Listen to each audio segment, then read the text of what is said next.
12-volt talk up in the house. Yo, it is 12 talk. I just wolfed down an egg salad sandwich, just got off work, so I don't want to fade out. I was starting to fade out a little bit on Monday. Yeah, it's you're halfway there. You're like Bon Jovi, living on a prayer. Yeah. Well, it is Wednesday night, and it is May the 19th, 2021. This is episode 107, and we're going to talk about head units tonight. We've kind of mentioned it before in the past in a different way, but tonight we're going to talk about it kind of from a different perspective. But before we do that, obviously we're going to get into the what's going on in this world kind of thing. What's up, Mark? Mark's up in the house. In the house.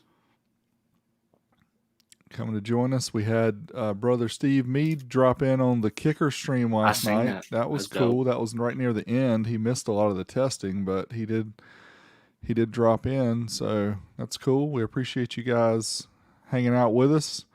The normals that are here, usuals that are here all the time, and then any of the other guys that get a chance to join us, we always appreciate it. Scott, Power Hog, thank you, sir. Appreciate your support. Scott's doing his own podcast on Fridays. Yeah. Oh, Fridays. Wow. Fridays. We got to cover the whole week. Rob, if they invite you on there, I must say that, you'll have every day covered. Well, you're taking Monday off now, so yeah, I guess I'm off Monday and Tuesday. I'm not official co-host yet. Okay. So Wednesday. Well, I snuck in your spot last night. I hope you noticed. Hey, you did good. You killed it, man. I pulled your card, man. Kip sent me a text. He's like, "You want to join?" I said, "Heck yeah, I want to join. You're testing apps, man." That's why I told him last week. I was like, "Dude, this is Derek's jam. Like torture testing stuff and doing stuff you're not supposed to. I can't think of anybody better to have on that episode." Oh man, that was cool. They had everything set up. They were ready to go. He did it on the fly. I was impressed. I mean, anybody who's done any testing knows that stuff's not easy to do on the fly. And Kip did it like a boss right on the fly. Wu-Tang. Thomas, he's Wu-Tang, man. No he ain't nothing to be played with. I'm not going to say it. Thomas's thumbs up master. Yeah. Oh, we have super sticker, John. Dude, I typically open my chats on the side. I did not. Yeah, I've got my chat open, but what is NOK? Somebody help me out. What currency is that? Is it Netherlands?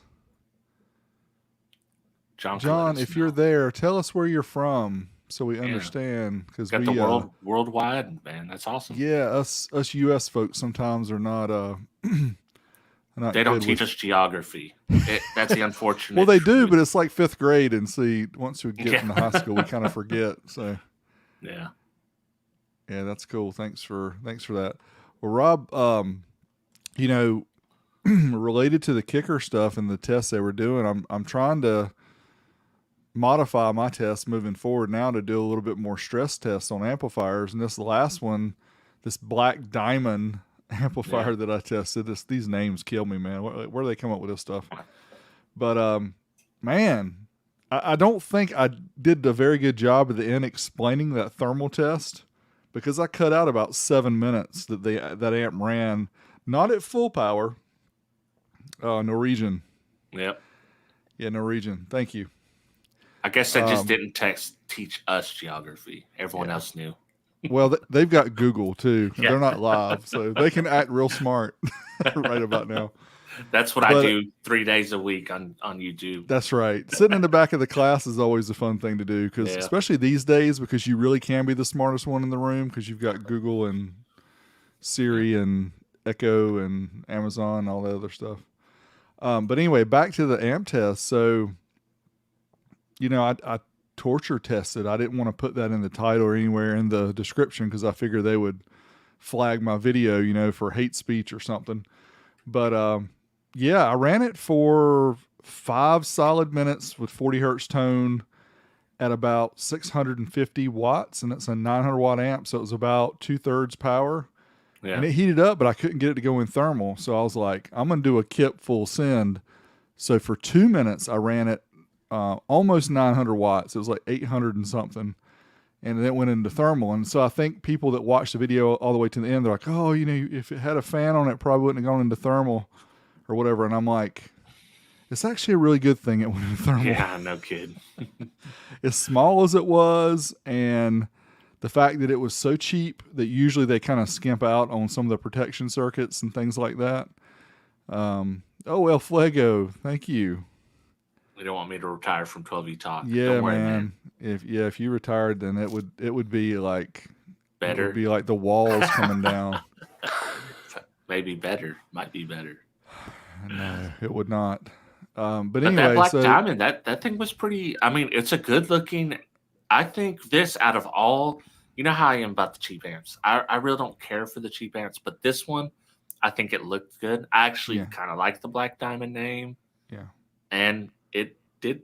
I mean, it didn't do certified, but hey. Yeah, But I think from my perspective, like going back, you know how you always kind of second guess yourself, especially when people start making comments, kind of assuming something that was not what you were trying to portray.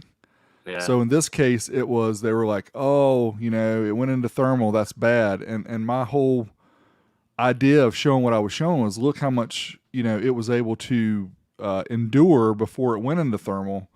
So that was really the point. But I had so much footage. I didn't want to cut it all back and have like an extra 5 minutes of the video. So I just cut it out. And then when you do that and not explain it, then it is what it is, right? Well, we talked about it before. Once you put your content out, it no longer belongs to you, and people take from it what they will or what they want. And, speaking of all this stuff, taking stuff out of context, maybe using a clickbait clickbait in the title and stuff, that gets people riled up. And who better to get riled up than our guy, Dean? Dean. Dude, I wasn't expecting that one. Why has it got to be me that gets people riled up? I thought it was everyone got me riled both. up. I think you get riled up and you also rile people up. So you cut them both ways. You're like a sword. There's two edges.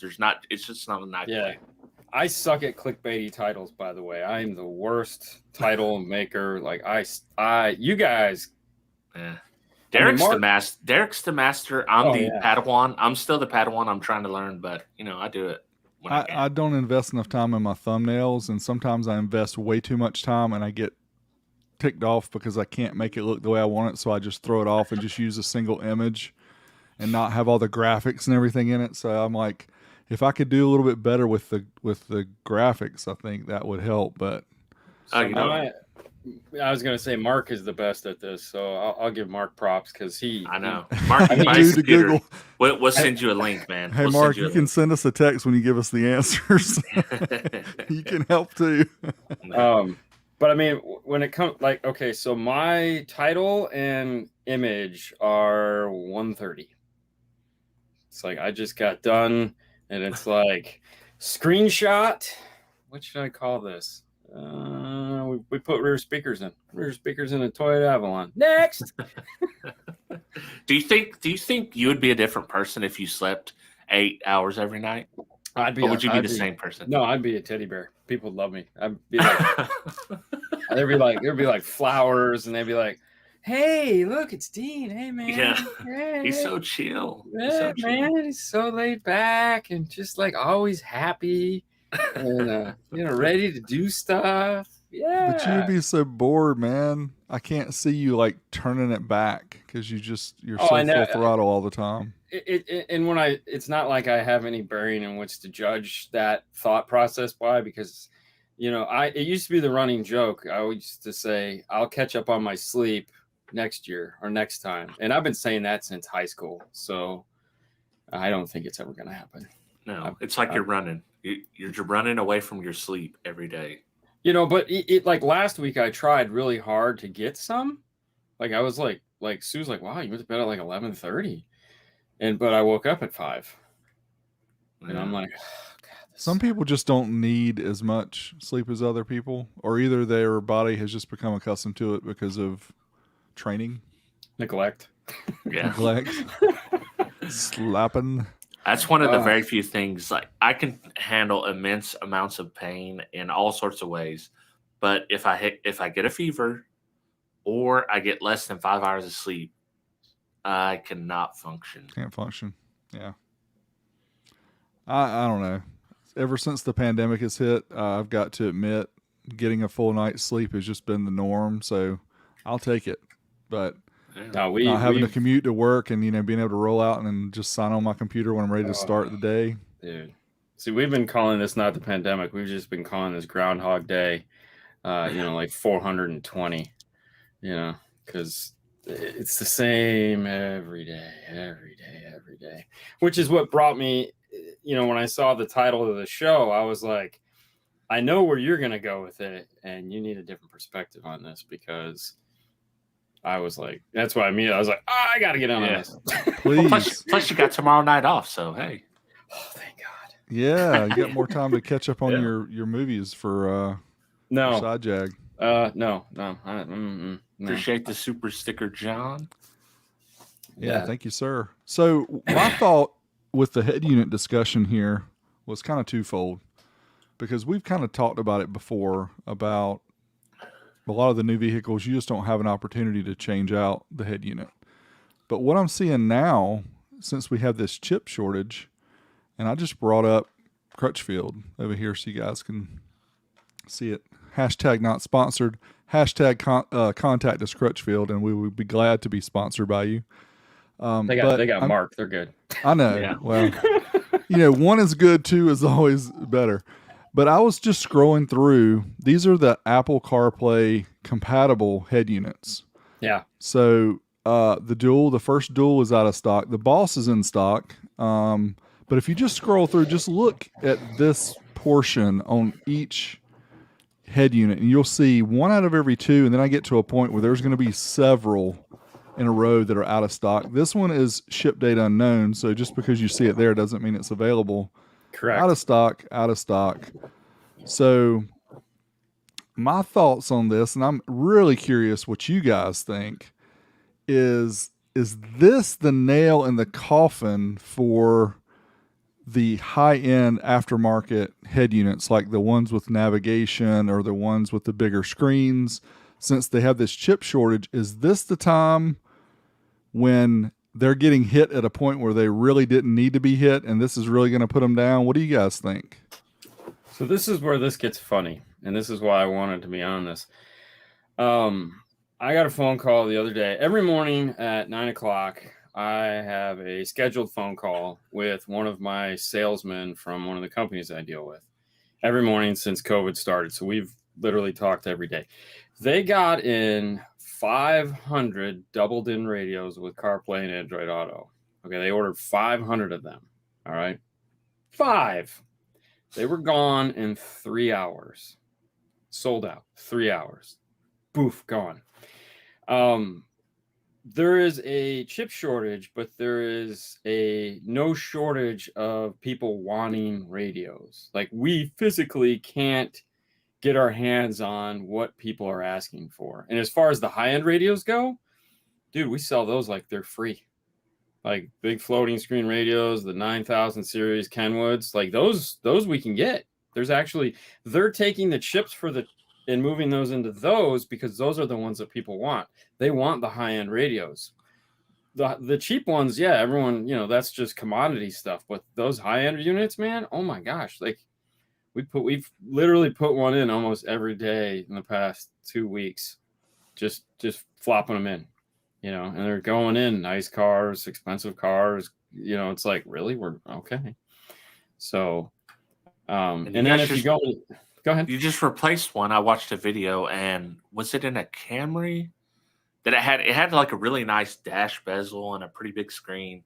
Yeah, that was the Avalon. That was the start of the Avalon. Yeah, right. Yeah, that was I mean, I just talked to a guy. He's got a 2020 Ford F-150 that we can, 8-inch touchscreen in the dash that we can do anything we want to it. It doesn't matter if it's Sony or BO or anything. We can AR into that with a DSR1 and get 4-volt variable voltage perfectly flat into 8 channels of DSP or into anything we want, because like AR allow us to do that. He doesn't care. He hates that thing. He's going to go down to, or he's going to go to a 10-inch Exelon AR into the, RR into the dash, floating screen. Amp makes the high 10, and they literally can't make enough high 10s right now. And their business model has drastically changed. Like, their amp is changing in the way that, like, the Jeep JL, JK, they have that new dash kit for that. Dude, they literally flying those things off the shelf. They cannot make those plastics fast enough. They just expanded that to the Chevy Silverado. So now you have a direct fit for that. They just came out with the Dodge Ram kit, so you have a direct fit for that. They'll have the F-150 kit here next. And then there's other manufacturers we've talked to that aren't necessarily in the radio business right now, that by 2023, we'll probably see them have radios. Okay, and those radios are going to be specifically for those applications that you're talking about, where it's like, how are you going to change the radio on that? Metro just dropped the dash kit for a Honda Civic, 2020 Honda Civic. It's like, okay. Well, So, and a lot of those screens are actually 1080p screens in the factory, aren't they? yeah, they're really nice, like that. And they throw the high 10 in there. Yeah, well, the high 10 is 980. Oh, 960. Okay. The high 10 is 960. So it's actually pretty nice. Thanks, Gene. But the funny part is, like, you would think head units were slumming. Like, I read a comment where it's like, now with the ability to integrate in, I would much prefer to integrate into something, like, wholeheartedly. I don't want to pull the radio out of the dash. But we all know, like, you guys have all driven GMs, right? I mean, yeah. Let's be honest. We know that they can't make shit that lasts. Sorry, stuff that lasts. Wrong show. We all know that, there's, like, I just sat in a Mercedes, what is it, GT or something 65, like this $120,000 beautiful, gosh. I was like, oh my gosh, this thing is just gorgeous. Just this giant screen that goes from one side to the other, and it sounded terrible. Like, absolutely, it sounded like they put a 6.5 in the center of the dash. They put some little speakers over here on the side just to, like, go tick tick tick tick tick, and then there was some, they put like subwoofers in the footwells, which is pretty cool. But it just sounded terrible. It sounded like they just put a big center channel in to make it sound like there's center imaging. So for us to sit back and trust what the manufacturers are going to do, we know we can't do that. And the aftermarket guys know that too. Well, that's a good perspective. I guess my assumption, and I should agree that I'm assuming here since I don't do the installs every day like you do, Dean, but my assumption was there were more vehicles that it was difficult to upgrade the factory head unit. But it sounds like from what you're saying, there's actually less that are that way, and there's more opportunity for people to use these higher end head units still, and even current vehicles that are out now. Yeah, well, we just took apart even like a Kia. Kias and Hyundais are just like, and those are some of the first dash kits that Metro make dash kits for, because they know that those guys, even though the guy that wants CarPlay and Android Auto, and that's the only feature they're interested in, they're set, man. I just saw a commercial the other day. The new Hyundai or Kia is going to come with wireless Android Auto or CarPlay. So it's like, we're not changing that radio anytime soon. But we are going to be changing that radio at some point, because 5 years from now, these 2021s are going to be somebody else's headache. And that screen is not going to work, These are 3-year, 4-year screens. It's was it 5 years, 50,000 or 60,000 miles, and that's it. But it's 3 years, 36 for everyone else that doesn't buy that extended warranty. And these things are expensive. So what you're probably going to see. So think of the restyle that Alpine came out with. Okay, It was for all the trucks and stuff like that. And in Europe, it was for all the German cars. And they were real specific. And there's a lot of white box radios that make those things. What you're probably going to see is more car-specific radios or more car-specific applications come out where you're not going to have 50 CD players. You're going to have 4. And you're not onboard navigation. That's a weird one. Like, I'm with you. I don't know why anyone would buy onboard navigation, but there's still a portion of the people that want it. And I believe they're the same guys that print off their maps to get to the conference. Definitely. Well, I know why the manufacturers want to do it, because they still charge like $2,500 for that option to get navigation. I'm like, don't you have one of these, little things in your pocket that you use to talk to people and text? You got to remember where you live. Do you have good cell coverage? Not everyone has. Well, it downloads the maps though. Yeah, you don't need. As long as you don't have even have clear to have sight cell to coverage. As long as you're going from point A to point B and don't want to stop. No, it does. It downloads the whole map. Like, that's how Google Maps works. So even if you have no connection, as long as it was downloaded before you left, it's on there. Just like the only thing it won't do is, like, if you use Waze and it tells you where the cops are, or there's a piece of trash in the road, it can't update that stuff real time. You try to convince the people we talk to about that. Yeah, and you're doing way better than I am, because they will literally come in and go, does that have Garmin Nav in it?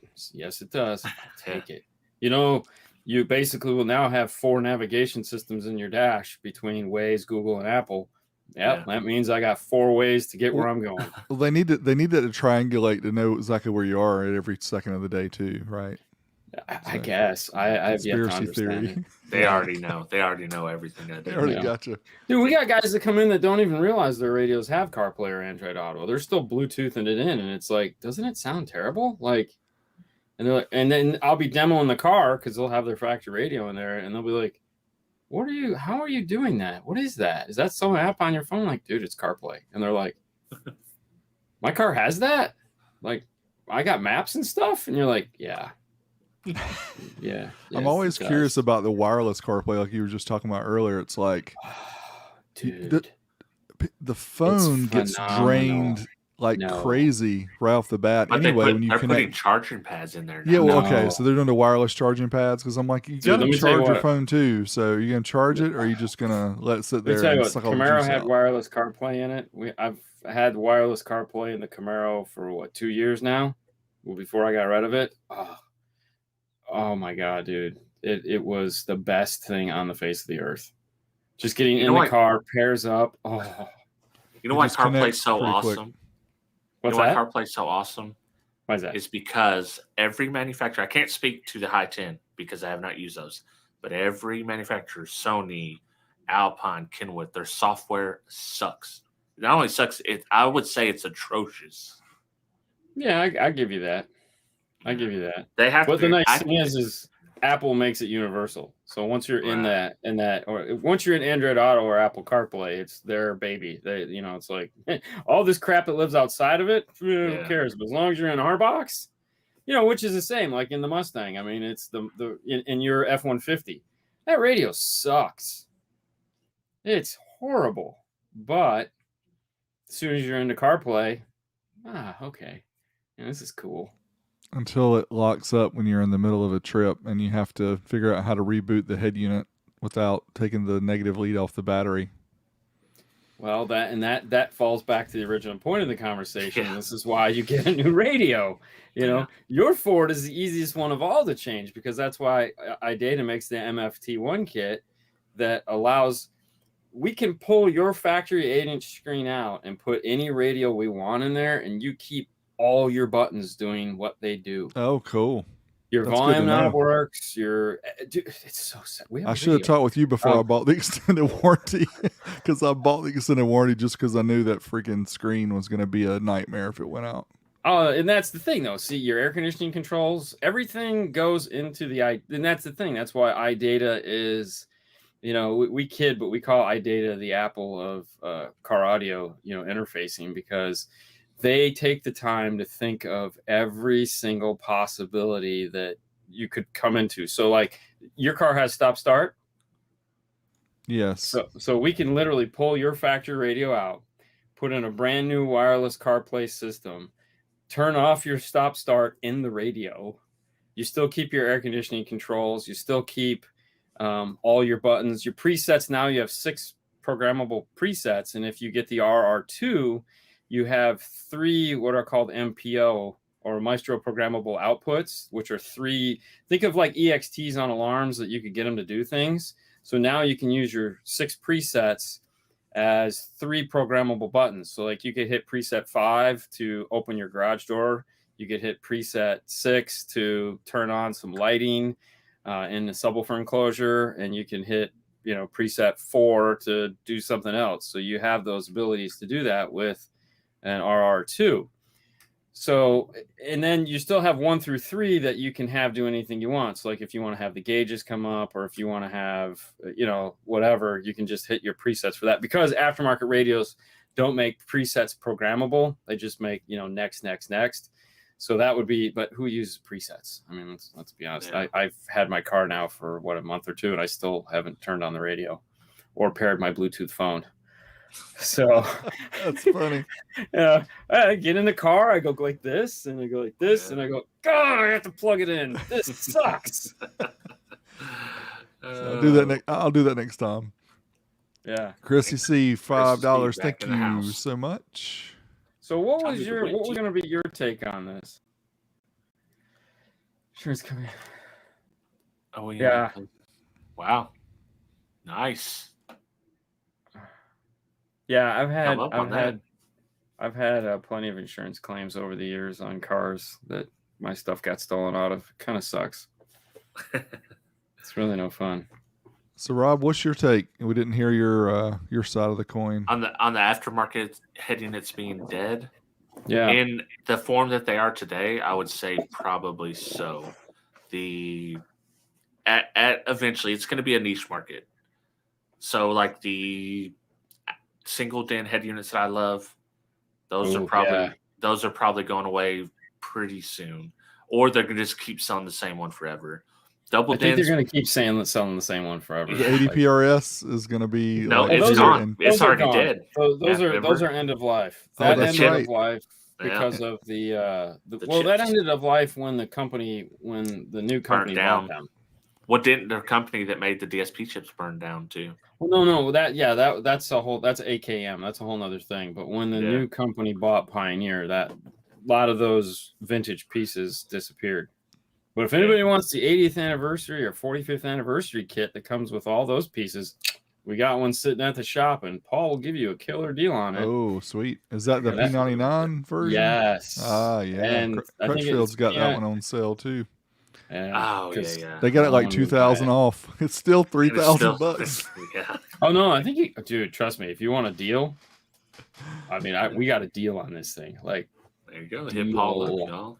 And you get the 2 PRS-80 amplifiers with the 45th anniversary logo on it. You get one shallow set of one woofer, and I think it's 2 sets of, or a set of 6.5-inch components, X-type or something like that. But were you guys an Alpine dealer too? Of course. Did you sell the sets? You know, the set that's similar to that, or was that Clarion that done that? You know what I'm talking about? They done a complete sound system. It wasn't anniversary; it was just a complete car sound system. Alpine loves to do that, but they don't package it like Pioneer did. Like this literally comes in a big white box. That's how this was. I think it was Clarion, maybe. Yeah.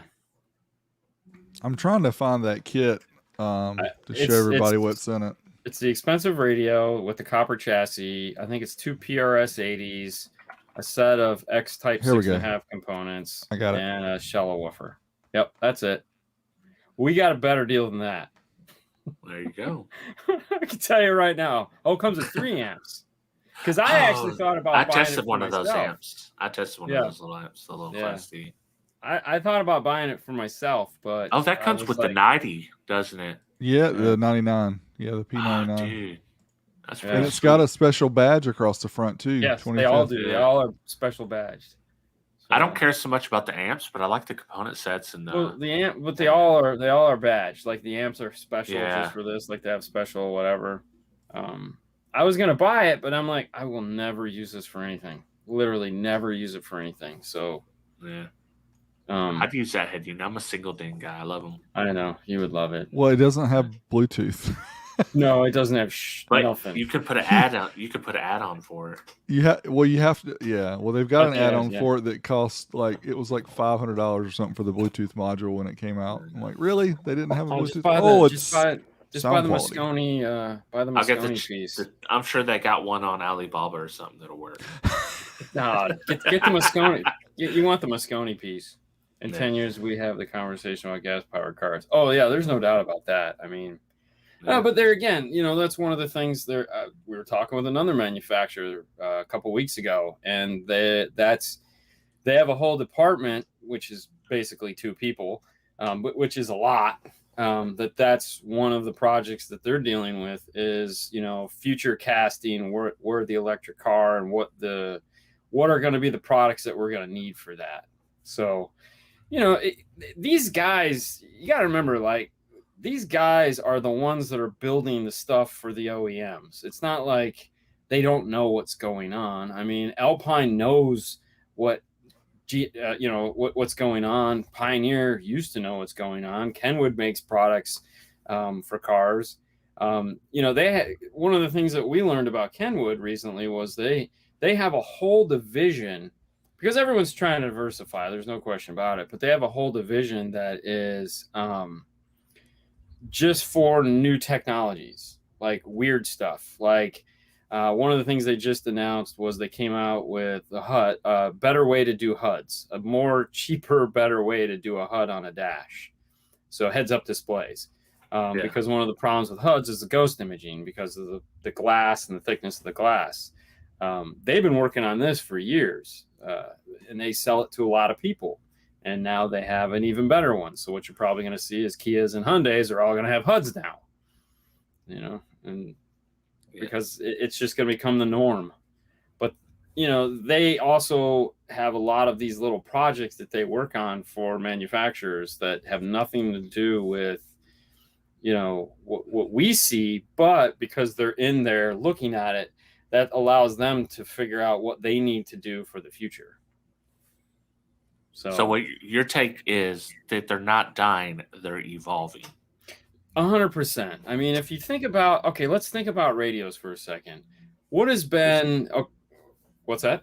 I said, yo, what's up, Chrissy? Oh, yeah. Yeah. So, all right. So look at it this way. What has been the one thing that has kept head units relevant in the last 5 years? 4-volt pre-outs? No, it's CarPlay and Android Auto. I mean, yeah. Well, that was kind of my question. So if a lot of the factory units are having that now, how are these aftermarkets still relevant? Yeah, exactly. So one of the things that COVID has definitely showed us is that people, when they have the money, want to upgrade their audio. Okay, we've been so damn busy. I cannot express and make you guys understand how freaking busy we are. And the reason that that's relevant is because people want better sound and they're not happy with what's coming with their car from the factory, whether they're keeping the head unit or not. But what they find is, they put several $1,000s into the system.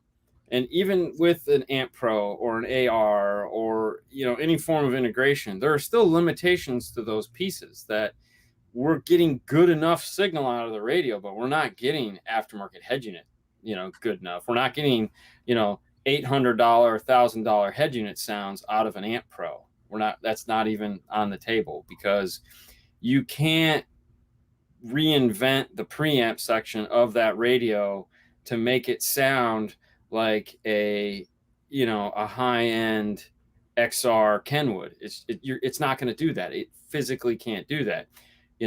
Granted, sure, you can get a Toshlink out back to the amplifier and pray to God that you're putting that Toshlink into a high-end DSP, because there's a whole nother conversation to be had there about how that's not really as cool as everyone thinks it is.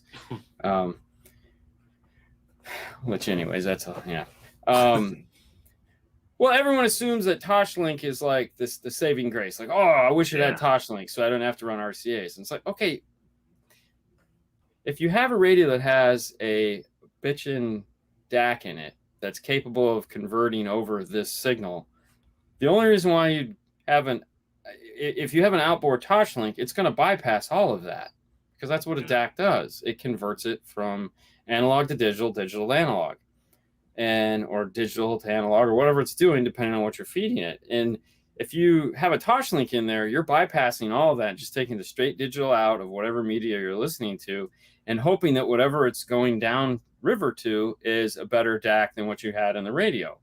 That's why your single DIN Sony that Fernando will never ever take out of his car, the GS9, it has the Saber DAC in it that it still has a touch link output. You would never use it. Right. Because why? Yeah. I think the hope is most people that are really, really love the Toslink they have some kind of Moscone, yes, Helix Pro. Like those people, yeah, you're probably going to gain an they're advantage. not going into a Dayton. Yeah, but the normal people, well, I mean, there's a Toslink on a Dayton. Yeah, of course. That's got everything. That's a good feature. It's got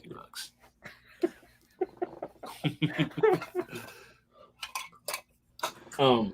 Interesting perspective there from both sides. Real quick, shout out here to SJC Audio Guy. Thank you. Appreciate that. And we have one more. David. Thank you, sir. Yeah, appreciate it. Got Scooby-Doo on there. Check it out. Where are you? So, I mean, look at it like this. Like your truck. Do you still have the factory wheels and tires on it? Yeah. Why? Because your wife won't let you change them?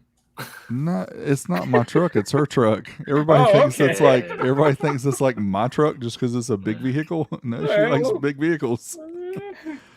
We know that. See, Dereck does like Dereck's car, the Accord. He's got some nice wheels on that. Some upgraded wheels. I took them off recently. You've got sweet headlights. Yeah, before I downgraded the wheels because they were riding a little rough. But I put 19s, but they're the factory Accord sport wheels. I bought some aftermarket to put on my older Accord, and then when the tires got worn down a little bit, I just slapped my factory 17s back on. But yeah, I mean that's a personal preference. I mean, I really like to have nice looking wheels, but I prefer to have a little bit more in savings in my 401k these days because I'm getting old. Oh, good gosh. Well, I mean, you could always sell your cool blue car. No. You know, well, I mean, yeah, but there again, I mean, it's just one of those things. He's taking the motor out of that Honda and putting it in there, making it a front wheel drive. Dude, that would be awesome. That would be awesome. I need to tag you, Dean, on the one that Rob tagged me on. So we met with Steve Irby and Kip and all them when we went to Kicker. We went out to lunch, and I was talking to him, and I said, you know what I'd really like to do with my 37 Ford is pull out that V8 and put a Honda S2000 engine in there, because the Honda S2000 is rear-wheel drive, right? Yep. It's got the correct 6-speed manual transmission. Steve looked at me like I had two heads. He said, why would you want to put a Honda engine in a Ford? I said, because it would be cool. And it would be reliable. Every time I went to turn the key, it would start. You know, the hard part would be finding someone that would part with that S2000 motor. Those things are like they are high. Yeah.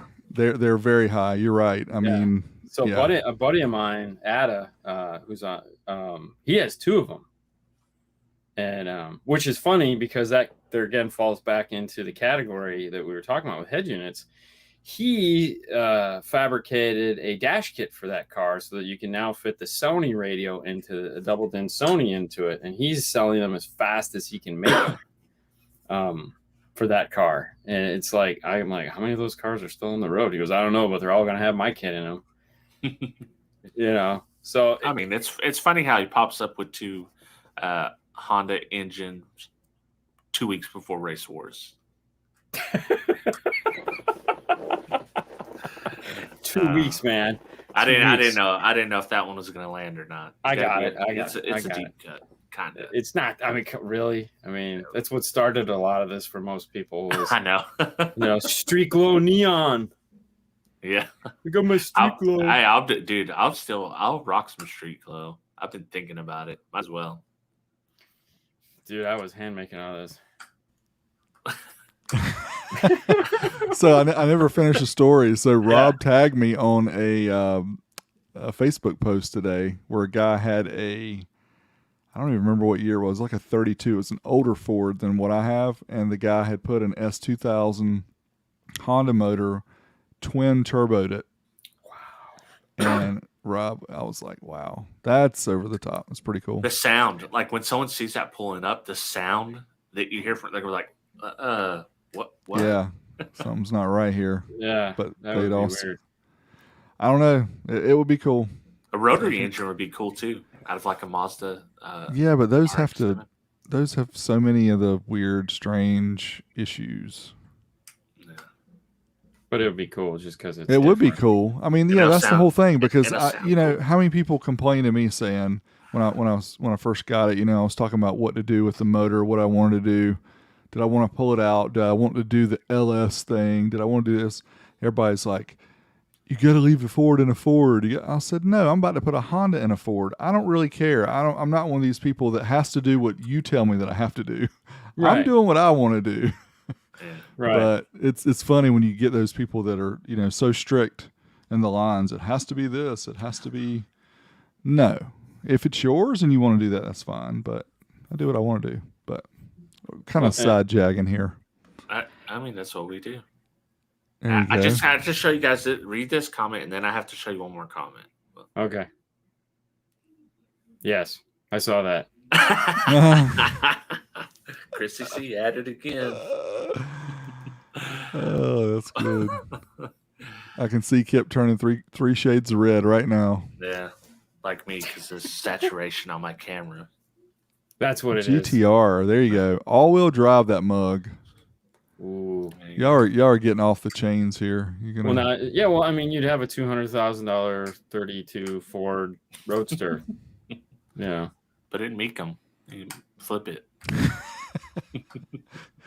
Dude, I was watching. I sometimes get bored and watch Meekum or some of those shows, and I've seen some cars kind of like mine, and what I've seen them go for, I was like, dude, I got the wrong car.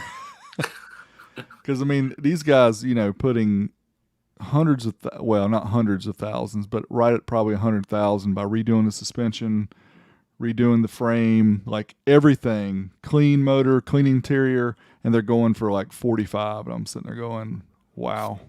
Yeah. You could never, I mean, if you did it yourself, you'd spend way more. Yeah. Yeah. Yeah. I've been looking at trucks since we're on the subject. Forget the head units. Okay. All right. The head units are done. Forget about them. I've been looking at trucks. Like head units are dead. Move on. Yeah. Long live the head units. Yeah. The queen is dead. Long live the queen. I've been looking at like C10 Chevys, and you can find a freaking rust bucket that someone's never going to sell and they're always going to fix for around like $8,000. And they know what they have, by the way. Yeah, and they know what they have. Don't lowball them. Well, have you seen Chris Pate's C10? Oh, the guy from MTI, the guy that owns MTI Acoustics over there in Texas. Oh, he talked about building didn't he talk about making enclosures for those? Yeah, because he has the C10. So his C10 is all done. They had it at Dallas 2 years ago, I think. Oh, it's gorgeous. I mean, those guys just build incredible cars anyways, but you could find them freaking rusted out. It's just a piece of crap. But for $30,000, you could find one that someone spent $100,000 fixing up. Oh yeah. And it's like, that was kind of my point. Why would I buy this? The biggest thing is a lot of times when people customize them, they customize them to the way they want them. So it's trying to accept what somebody else has done for their build. Yeah. Are you trying to say you don't want all that billet aluminum all over it, No, I do. I like it. Billet's sexy. Yeah, it is. I'll take it. I love those 90s wheels, like the Boyds and the other kind of 90s wheels. I was like, I want some of those. Inkies on a C10. There you go. Inkies, yeah. The ones with the real deep dish. 13-inch spokes, bro. 13-inch spokes. Yeah, that's how you do it. All right, Dayton. A 13-inch, but I keep them clean. Oh, dude, we were walking in the store the other day, and there was a car parked in the parking lot, and I think was it Vogue tires, the ones with the yellow stripe, Yeah. white with the yellow stripe. The Vos. Yeah. So this car had a set of those on it. It was the wrong car. It was like an SUV, and it was small, little, shitbox. And Fernando and I were walking up together, and he's like, "Oh, those are." And I was like, and immediately, Choosing Vogue Show, that song's playing in my head. And I'm like, dude, those are. And I said, yeah, those are Vogues. And he's like, why would you know that? Yeah. Because she doesn't have true wheels, but I mean, Yeah. I said, that's what you put on your spokes, man. And he's just like, what? I'm like, oh God, never mind. We'll talk later. We have a long day ahead of us. I learned about Vogue tires from Steel Tippin'. Do you remember what? that song? Yeah, with Paul Wall. And oh, see, Doug, I learned Steel about it Tippin' in the 80s Vogues, from the Saw. In 4 Vogues. Yeah, man. 30 South. I got nothing. You I'm didn't. sorry. Choosing I'm Vogue? sorry. I'm not The talking song? about Grandmaster Flash here. I was. It's a little bit newer than Grandmaster Flash. Yeah. Sorry, man. Tigger and Bunny. Forever. Yeah, see, that's where I got it. The People's Champ. Oh, the People's Champ. Was that the guy with the grills? Yeah. The grill? Yeah, okay. The dude. Dude with the grills. I'm glad that fad kind of ran its course. Yeah. Yeah, Oh, that was, I still don't think people know how to pull up their pants. At least my eyes learned that today. This is the system I was talking about. Have you seen this? Oh, there Clarion. you No, Talking I about haven't the seen full that one. digital system here. go. Wow. It's got like a little control center, and I'm assuming this is the DSP/amp. Get the Man. component set. I always loved Clarion. Like that was our first. Yeah, that looks cool. That was our first brand that we.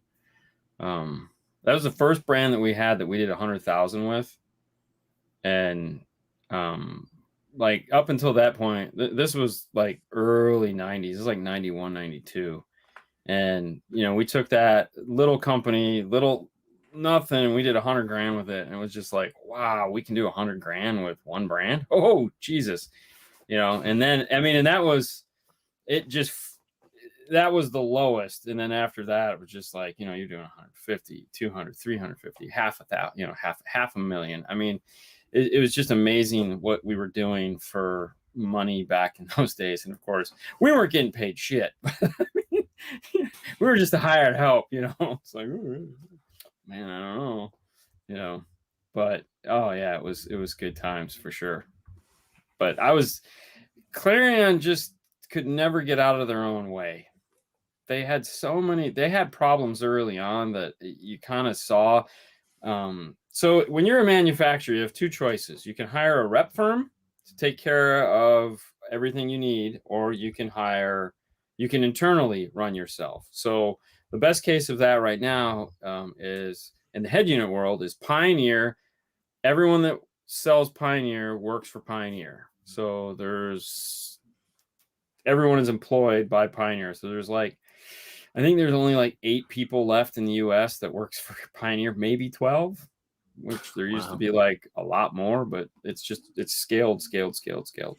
And then you have like Kenwood. Kenwood has those same 6 people, but as far as distribution goes, they hire rep firms to handle regions. So like in our region, Kenwood is handled by a company called MAG Sales. And then the JVC portion of it is handled by another rep firm that handles that. So there's 2 rep firms that handle those lines. And then Alpine is the same way. And Alpine used to be the worst. Those guys were stiff. Like you couldn't have another 12-volt line that interfered with the products that they sold. So for many, many years, if you were an Alpine rep, you had to get every brand that you were going to sell okayed by them. So what you used to see is that the Alpine reps would actually be home audio guys, because that was the only way. Like here, JL is that way. So like, which I know they're not that way throughout the country. But in the state of Florida, the company that reps JL that's their only 12-volt brand. Everything else is home audio stuff. In other parts of the country, it's not like that. There are other brands that, I know a couple reps in other states that are JL, and they have specific, they have other brands that they cover. But it's really weird how that works. But Clarion, what the problem they had is they started out factory direct, and then they went to rep firms, and then they weren't getting the coverage they wanted, so then they went back to factory direct, and then that lasted like just enough time to where they hired everyone, and then they fired everyone again. And then they went, and the problem is if you get in with the wrong rep firm in that area, you're not going to do any business.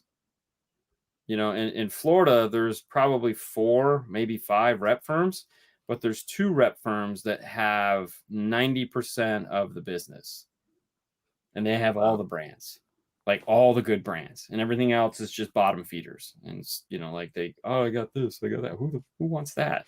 Yeah. That's what the middleman business is, very fruitful. I'm trying to figure out a middleman business of my own because it's the way to go. You do none of the work and you get a lot of the product, or do a little bit of work.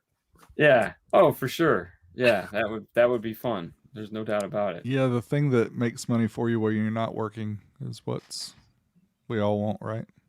Yeah. I mean, well, we try. YouTube does that somewhat. But get people to watch and click a little more. And then they send you an email about changing the rules up. Oh yeah, changing the rules. So you can't have anybody's face in the video that doesn't know they're not in the video. What was the other one? You can't. They're gonna monetize even if you're not a partner. Just so you guys know. Good luck monetizing SideJag. Anybody who's watching this, nobody's gonna put an ad on that. If you guys get mad with YouTube ads, just understand that now we don't even have an opportunity. We can't, even if you turn it off and don't put ads, which I kind of saw that coming because I always wondered why YouTube is allowing people to put ad-free content without charging them. I always wondered, hey, charge me $100 a year or whatever for being a creator, but give me some extra benefits, like give me faster uploads, give me additional things that help me out.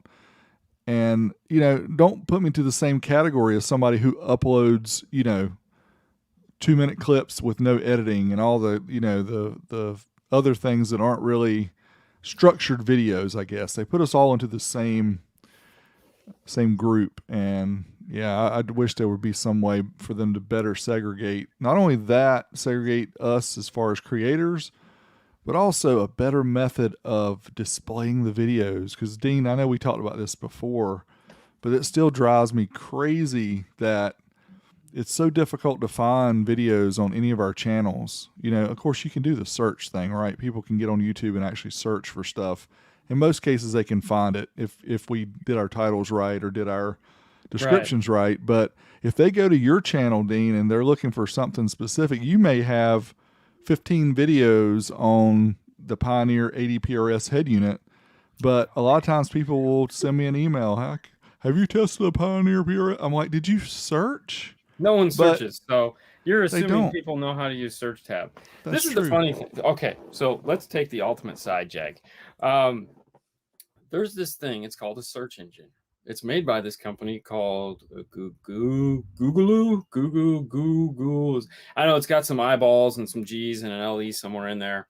And you type in what it is you want, and then it goes off and it tries to find what it is you're looking for. In some cases, it's a spyglass, which most people have no freaking idea what a spyglass is. It's just a circle with a line going off the one side. So if you see that, type your question there. But by all means, it's way easier to just go to the content creator and go, hey man, here's a paragraph. And then I'm going to go. Yeah. Well, I mean, the other thing too is on the desktop, I can go to Hi-Fi Vegas channel and there's the little search icon there. So I can search just his videos. Yeah. You can't do it on mobile. You can't do it on mobile. It doesn't give you that option. It wants you to search across everybody's channel. Watch on mobile. So I've come to 98% of all our viewers. Yeah, I've come to this conclusion on all of this. There's nothing we can do. I don't care. You're gonna do whatever it is you're gonna do. I get a paycheck every month. But But what And I'm get, I know for the but amount what of I'm work that getting we at is put that into this, paycheck that we're getting could be oh, it 3 could to be 4 more. times if people Oh, knew yeah. where the content was. Yeah. Oh, So that's and not there only again, harming us, it's harming YouTube because they get their 45% cut, we get our yeah, 55% cut. dude, they like they say they got like 5 hours of video every second of the day getting uploaded onto there, and it's like, But again, that goes back to the other thing I said about yeah, people they who are should just uploading prioritize. crap versus people that are Well, see, uploading. like I feel obviously we upload every day, so my experience with uploading and your experience with uploading might be a little different because a lot of the problems, like Haley's show, because that's out on its own. Yeah, there's no frills there, there's no love, there's no nothing. But when I tonight go to upload the show, man, it's like it gets priority, it's done, it's verified, it's within 15 minutes, it's checked in and hey, we're all set, thanks. We're queued up, and they're all set and ready to go. But we have a revolving door with them that it's just we have so much interaction with them. um it's weird, and I guess it's one of those things where we're putting out so much. I mean, the audience isn't as big as yours, but we're uploading so much content to it, they know we're not playing around. So even though I don't know, it's weird. I mean, I might just be pipe dreaming this whole thing up, I don't know, but like, I'm with you. I wish we could design our own homepage. Yeah, I mean that's all. I mean the uploads for me is probably due to my internet connections not being fast enough, but it does when it gets uploaded into the processing time, it does take a while, but I upload 4K 30 at a pretty high bit rate too. So I don't know, it could be the additional processing that it's trying to do as well. So maybe I'm just complaining when I don't need to. Those two shows that we upload Monday and Tuesday are like 10 gigs a piece. Oh, there you go. So yeah, mine average about 10 gigs. Yeah. So yeah. But they're hour-long shows. So I mean, you're doing a 15-minute show that's 10 gigs. They're probably going, it's seriously, bro? Really? Ain't nobody gonna want. Oh, all right. You go ahead. All right, we gotta scrub this guy's videos. So Scrub here's them my back thought on down. that, and I don't know. I've always gone back to some of the old videos that I've done and seen them and thinking, wow, those would look better if I had better quality. So I'm at the stage now where it's 4K, even though nobody really cares about 4K right now, for the most part, especially because they're watching on their mobile or whatever. I don't know. I just do it because I can, because it is 4K footage natively. Then just keep it 4K. I look at it like this. Like, I don't go back and watch videos from 6, 7 years ago. I mean, unless I'm just really bored and I want to feel bad about myself. So I'm not going back to watch those. But people are like, there's still a certain amount, like that information is still relative. Like there's still people that go watch the 8200 videos because they're buying those secondhand now for like $100 and they just want to know how it works. But as those products start to disappear, those videos are going to become less and less relative. And so as long as you're keeping up with the now, as these, it's like once 4K becomes like everything is 4K, and this is 4K, then it's like, okay, well, now it makes sense. We should start shooting everything in 4K because we're on the bleeding edge of coolness and we want all the new hotness, not everyone is going to do that. So plus we still need 5G that doesn't suck. True. Well, and I dialed it back from using 4K, and I upload now.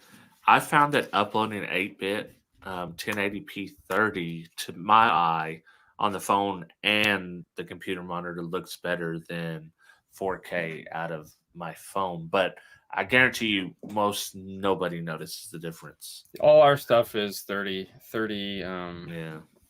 Yeah, 30. Whatever. Yeah, that 1080 30. Yeah, 1080 30. Yeah. Now I did scale it down because I did 4K 60 for a while, and that took a long time to process. And I like 30 better because the jump cuts are like 30 on 60. Jump cuts are pretty intense. Yeah. So we do the boring life at 60. Yeah.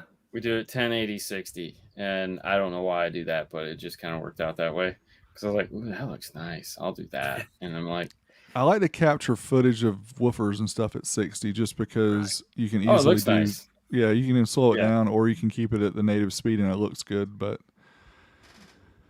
wow, another El Fuego hitting us up. Thank you, sir. When he wasn't on camera talking. Oh God, that was so The laundry horrible. room. Listen, I've told that story about that laundry room in that house. That was like the best photo op room ever for product photos. I should have just like had that as my full-time job. The natural light that came in that room gave the most beautiful images of amplifiers and everything else, and I missed that room. But it also had a 50 amp 240 volt outlet for a dryer, which worked perfect for a huge power supply. The world's Yeah. loudest power supply. I would. Yes, it sounds like a bandsaw. Yeah, I was gonna say that had to be terrible. That's called voice over everything. Yes. I gotta commit Or you guys not, to and doing- just yell and have people buzz. Oh my god, dude! That thing was stupid loud. You turned it on. I was I like, still have dude. it. I tried to sell it a Yeah. few years ago, and somebody's like, "Yeah, I want it," and then he never bought it. And it's one of those things like, "Yeah, I want it," and I pulled it off the market, and then he never bought it. And I'm kind of like, I'm not doing that again. So whoever brings me the money first gets it. But yeah, I bought it from a guy who. Have you guys ever heard of this? Now this one's way off the chain. We think we do crazy stuff like with SPL, and we're way in the weeds. There's guys that do ham radio competitions. You know about this, Dean, because I think we've talked about it before. Oh yeah. Where all they do is they're like keying it up, and they're seeing how loud they can get it by keying it up. Mm-hmm. And that's where I got this huge power supply from a guy who did these competitive. I don't even know what you call it. Ham radio.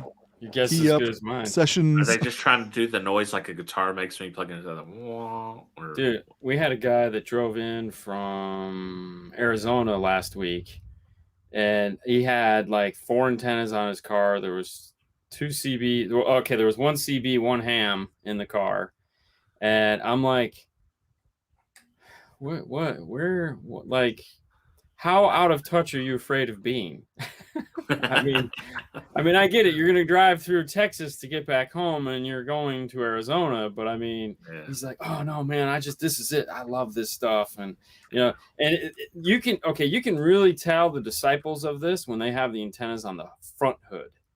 They don't put them on the back. No, they mean business when they have them on the hood themselves. And I was like, wow. Like, it always makes me, if I see a CB, what's the first thing you want to do when you see a CB? Breaker. Yeah, I mean, Take 4 good, buddy. Yeah. What? It's the standard. Yeah. Breaker 19.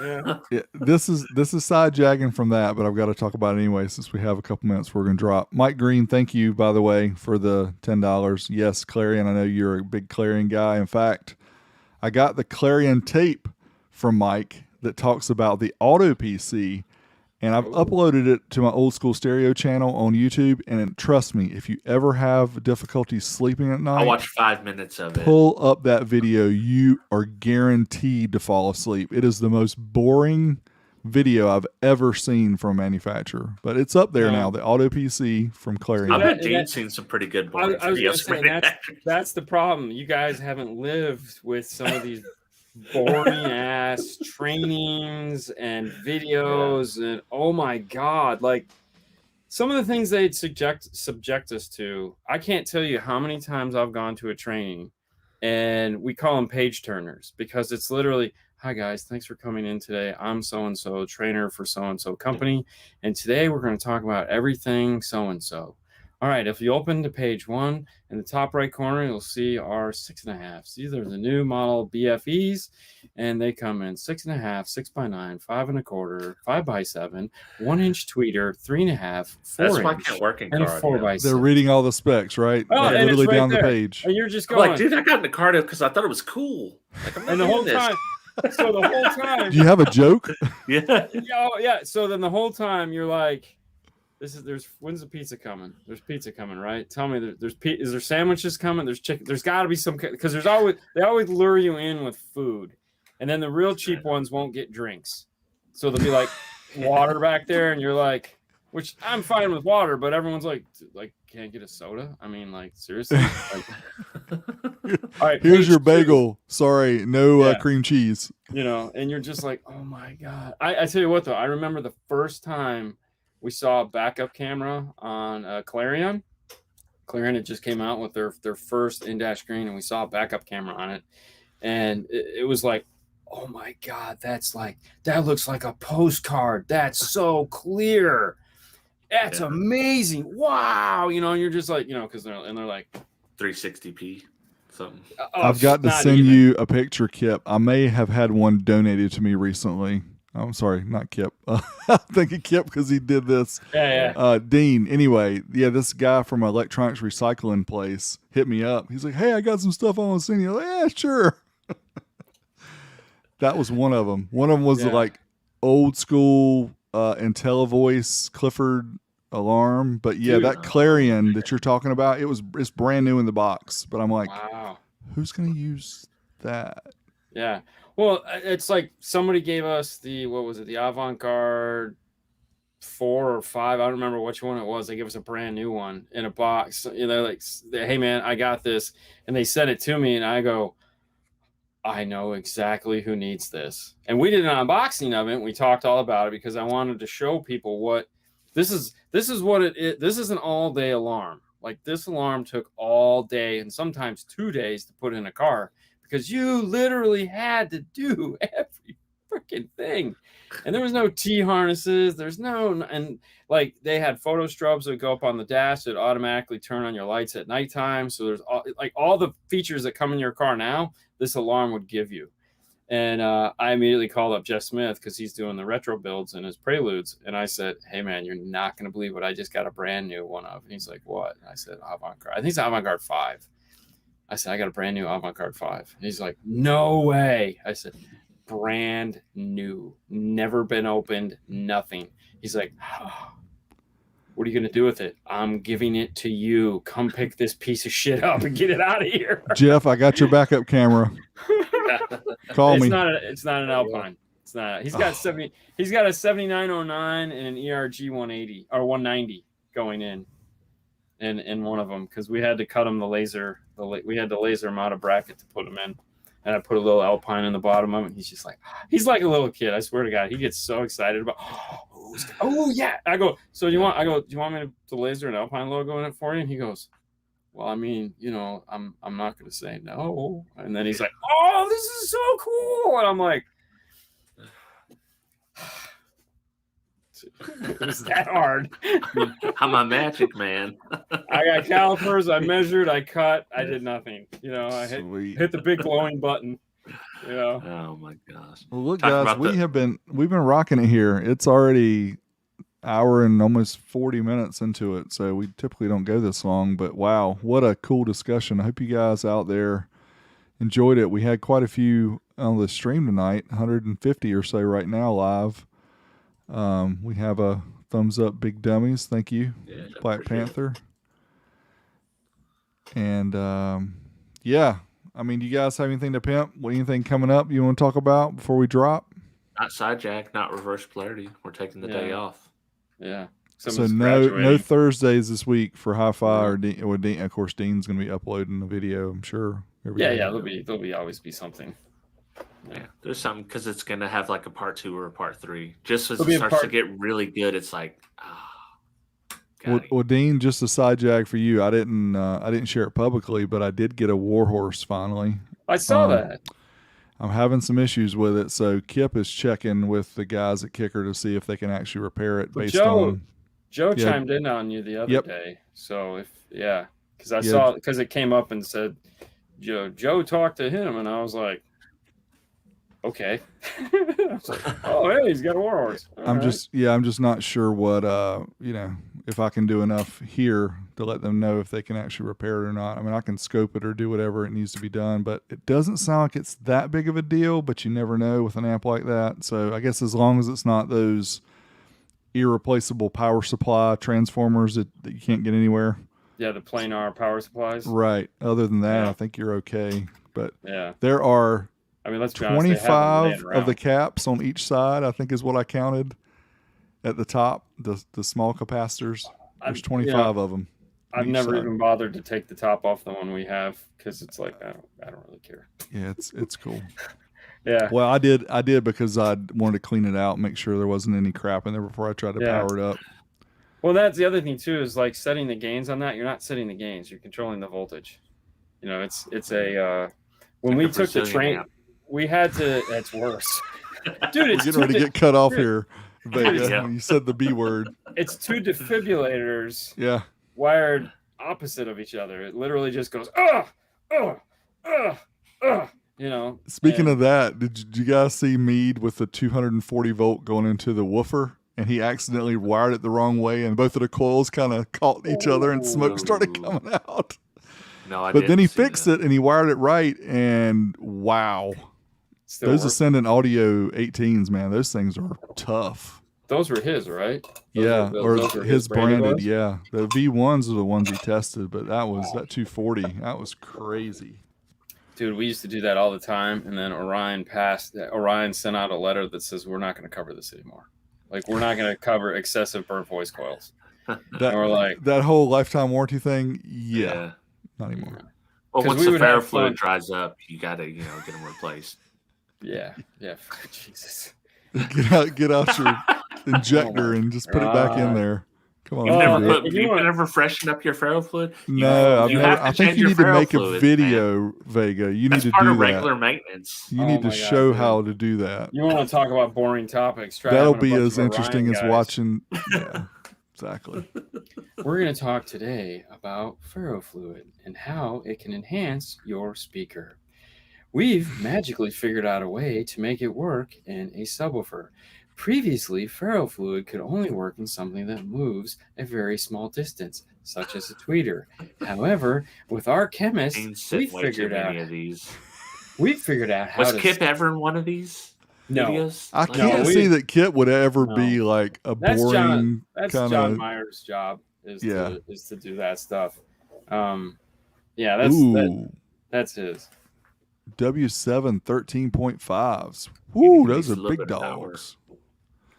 So I've never SQ amp for W7 13.5s. Well, easiest to answer that question is buy a JL amp. Call it a day. That's what I was thinking. Two of them, two of the 1000s, one for or each. the HD 1200, two of the HD 1200s. Sure, that should do you about right. Yeah. Keep it all JL. No, the VXIs look nicer. Whoa! Slow down. You couldn't get a VXI amp right now if you had double the money to pay for it. Unless really? Are they out? Yeah, it's a DSP amp. Yeah, dude, JL has been so out of product. Like, you can't get nothing from them. that explains why we can't get Manville to come on our show, because they don't have anything to sell. Maybe. Yeah. Well, but that's the problem with everybody right now. It's like, listen, hey, we got 6 of these. You're getting one. You're getting one. You're getting one. People are doing dumb stuff like, well, I'll order 50 of them. You're still getting 4. Yeah. Sorry. Have any color you want as long as it's black. Exactly. With ferrofluid. Yeah. Hey, Kip, the kicker challenge, whenever the new subwoofers come out, you need to wall socket them on a Tuesday night show. No, don't do that. They're he just wants Kip to get fired. But see, I want you to wall socket, but I want you to turn the frequency down to like 30 hertz. So I need you to take the signal that's coming out of the wall and you need to modify it to 30 and waka waka waka. Well, apparently that under 40 though. I mean, we don't know if it'll do that, right? Because kicker not under 40. Oh Jesus! Aaron feels so bad about that. I know we shouldn't pick on him because people will pick on me about stuff that I do too. So it's all good. I was funny. I didn't know Aaron had done that, and one of the I don't know if it was the first time I met him or whatever, and he actually opened with that. Like, oh my God, I was like, I have no idea what that means. I'm like, what? And promptly somebody goes, here, let me show you. Well, the funny thing is the context of what he said, he wasn't wrong. So it's just. Whoa, like you said, we don't put anything in context. I mean, yeah, exactly. Everything's once it's out there, the internet owns it. You no longer own it. Yeah. You can go delete. Bye. Just take the one segment. 12 The people rest here. 14.4. Yeah. All right, Should you sign guys. us out, D? Yep.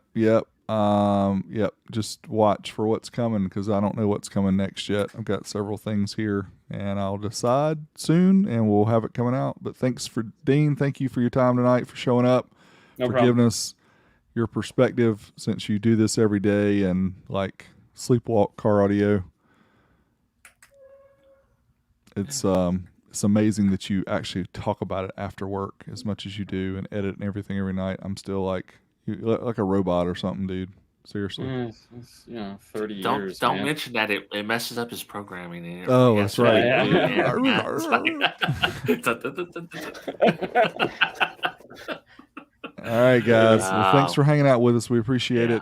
it. We will catch you guys next week Next week. at same time, same place, same channel, same Yeah. fun time. Peace Good out. times. See ya.